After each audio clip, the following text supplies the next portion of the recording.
ಧಾರವಾಡ ಹೊರವಲಯದ ನಿರ್ಜನ ಪ್ರದೇಶದಲ್ಲಿ ನಡೆದ ಮುಸ್ಲಿಂ ಯುವತಿಯ ಕೊಲೆ ಪ್ರಕರಣ ಬಗೆದಷ್ಟು ಬಯಲಾಗುತ್ತಾ ಹೊರಟಿದೆ. ಈ ಕೊಲೆ ಮಾಡಿದ್ದ ಸಾಬೀರ್ ಆಕೆಯ ಮೊಬೈಲ್ನಿಂದಲೇ ಆಕೆಯ ತಂದೆಗೆ ನನಗೆ ಜೀವನ ಸಾಕಾಗಿದೆ, ನಾನು ಮನೆಗೆ ಬರೋದಿಲ್ಲ, ನನ್ನನ್ನು ಹುಡುಕಬೇಡಿ ಎಂದು ಮೆಸೇಜ್ ಮಾಡಿದ್ದ ಎಂಬ ಅಂಶ ಇದೀಗ ಗೊತ್ತಾಗಿದೆ. ಧಾರವಾಡದ ಜಾಕೀರ್ ಮುಲ್ಲಾ ಎಂಬ ಮುಸ್ಲಿಂ ಯುವಕ ಕೊಲೆ ಮಾಡಿದ್ದಲ್ಲದೆ ಆ ಶವವನ್ನ ವಿನಯ್ ಡೇರಿ ದಾಟಿ ಅನಸೂರು ಗ್ರಾಮಕ್ಕೆ ಸಂಪರ್ಕ ಕಲ್ಪಿಸುವ ನಿರ್ಜನ ಪ್ರದೇಶದಲ್ಲಿ ಎಸೆದು ಹೋಗಿದ್ದ. ಜಾಕಿಯಾ ಹಾಗೂ ಸಾಬೀರ್ ಇಬ್ಬರು ಒಂದೇ ಕಾಲೇಜಿನಲ್ಲಿ ಓದುತ್ತಿದ್ದವರು. ಇಬ್ಬರು ಪ್ಯಾರಾಮೆಡಿಕಲ್ ಓದಿದ ನಂತರ ಲ್ಯಾಬ್ ಟೆಕ್ನಿಷಿಯನ್ ಕೆಲಸಕ್ಕೆ ಹುಡುಕಾಟ ನಡೆಸಿದ್ರು. ಇದಲ್ಲದೆ ಈ ಇಬ್ಬರು ಕಳೆದ 3 ವರ್ಷಗಳಿಂದ ಒಬ್ಬರನ್ನೊಬ್ಬರು ಪ್ರೀತಿಸುತ್ತಿದ್ರು.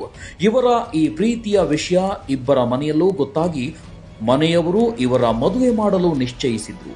ಸಾಬೀರ್ ಜಾಕಿಯಾ ಬಿಟ್ಟು ಬೇರೊಂದು ಹುಡುಗಿಯ ಜೊತೆ ಸಂಪರ್ಕ ಹೊಂದಿದ್ದಾನೆಂಬ ಕಾರಣಕ್ಕೆ ಜಾಕಿಯಾ ಮತ್ತು ಸಾಬೀರ್ ನಡುವೆ ವೈಮನಸ್ಸು ಏರ್ಪಟ್ಟಿತ್ತು. ಸಾಬೀರ್ ಇನ್ನೊಂದು ಹುಡುಗಿ ಜೊತೆ ಸಂಪರ್ಕ ಹೊಂದಿರುವ ವಿಷಯ ಜಾಕಿಯಾಗೂ ಗೊತ್ತಾಗಿತ್ತು.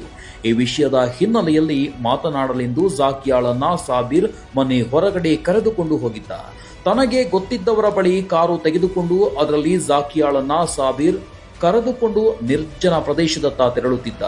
ಕಾರಿನಲ್ಲೇ ಇಬ್ಬರ ನಡುವೆ ಜಗಳ ಕೂಡ ಆಗಿದೆ. ಈ ಜಗಳ ವಿಕೋಪಕ್ಕೆ ತಿರುಗಿ ಕೊನೆಗೆ ಸಾಬೀರ್ ಜಾಕಿಯಾಳನ್ನ ಅವಳದ್ದೇ ವೇಲ್ನಿಂದ ಬಿಗಿದು ಕೊಲೆ ಮಾಡಿ ಅನಂತರ ನಿರ್ಜನ ಪ್ರದೇಶದಲ್ಲಿ ಶವ ಎಸೆದು ಅಲ್ಲೇ ಆಕೆಯ ಮೊಬೈಲ್ನಿಂದಲೇ ಆಕೆಯ ಮನೆಯವರಿಗೆ ಮೆಸೇಜ್ ಮಾಡಿ ಕೊನೆಗೆ ಆ ಮೊಬೈಲ್ ಸ್ವಿಚ್ ಆಫ್ ಮಾಡಿ ಅಲ್ಲೇ ಬಿಟ್ಟು ಹೋಗಿದ್ದ. ಮಾರನೇ ದಿನ ಎಲ್ಲರೂ ಆ ಶವದತ್ತ ಬಂದಾಗ ಸಾಬೀರ್ ತನಗೇನು ಗೊತ್ತಿಲ್ಲವೆಂಬಂತೆ ಅದೇ ಸ್ಥಳಕ್ಕೆ ಬಂದು ನಿಂತಿದ್ದ. ಆದರೆ ಸಾಬೀರ್ ತನ್ನ ಮೊಬೈಲ್ನಲ್ಲಿದ್ದ ಜಾಕಿಯಾಳ ಎಲ್ಲ ಫೋಟೋ, ಕಾಲ್ ಹಿಸ್ಟರಿ ಹಾಗೂ ವಾಟ್ಸ್ಆಪ್ ಚಾಟಿಂಗ್ ಎಲ್ಲವನ್ನು ಡಿಲೀಟ್ ಮಾಡಿದ್ದ. ಆಗಲೇ ಪೊಲೀಸರಿಗೆ ಆತನ ಮೇಲೆ ಸಂಶಯ ಮೂಡಿತ್ತು. ಕೊನೆಗೆ ಪೊಲೀಸರು ಆತನನ್ನ ಕರೆದುಕೊಂಡು ಹೋಗಿ ತಮ್ಮದೇ ಭಾಷೆಯಲ್ಲಿ ವಿಚಾರಣೆ ನಡೆಸಿದಾಗ ಈ ಸತ್ಯಾಂಶ ಹೊರಬಿದ್ದಿದೆ.